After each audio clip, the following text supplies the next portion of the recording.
Hello, and welcome to Hymns That Shouldn't Be Forgotten, Christian Music for Eternity.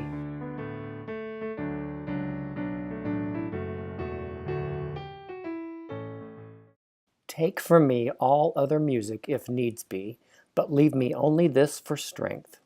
To hear this sentiment spoken about a hymn gives an indication of how well loved the sacred song must be.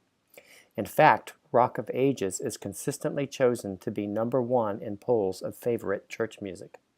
It may seem surprising, therefore, to learn that it originated from a passionate theological dispute. Augustus Montague Toplady was converted when he was 16. At first, he was drawn to the teachings of John and Charles Wesley and the Methodists, but he later became an adherent of John Calvin's doctrine of election.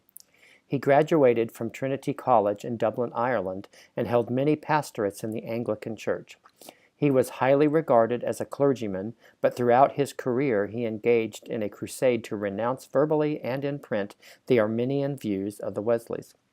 In 1776, Toplady published an article in The Gospel magazine, of which he was the editor, comparing man's inability to pay the sin debt owed God with England's inability to pay off her national debt.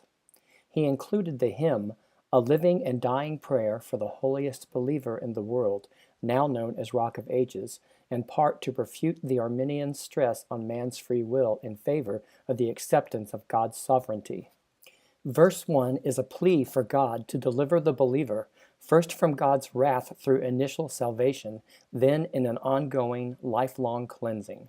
The imagery is likely drawn from such biblical passages as Exodus 33:22, I will put thee in the cleft of a rock, and 1 Corinthians 10:4. They drank of that spiritual rock that followed them, and that rock was Christ. Verse 1. Rock of ages, cleft for me, let me hide myself in thee. Let the water and the blood from thy wounded side which flowed be of sin the double cure, save from wrath, and make me pure.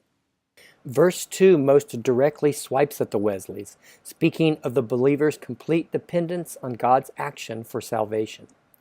Could my tears forever flow, could my zeal no languor know, these for sin could not atone.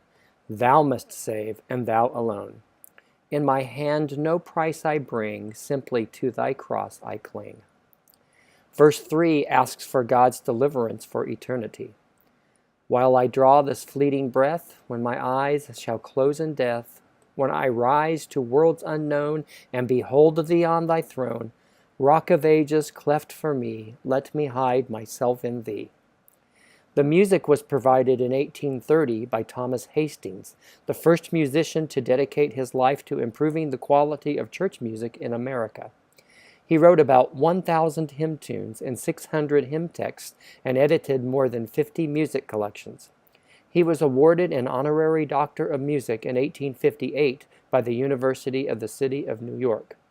It is heartening that God has used Rock of Ages to encourage untold numbers of Christians of both Arminian and Calvinistic persuasions despite its antagonistic origin.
If you like this video, please like and subscribe.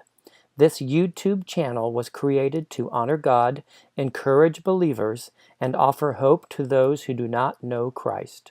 If you have questions about what God has done for you, watch video episode 18 about the song Jesus Loves Me.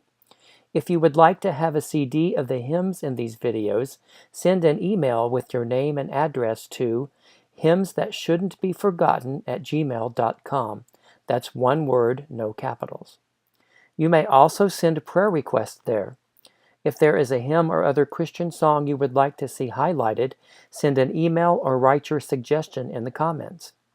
Please consider donating to Patreon or PayPal, linked below, to offset licensing fees for copyrighted songs, such as tunes by the Gaithers or How Great Thou Art, or simply to help support this endeavor. May God richly bless you or draw you to Him through His music.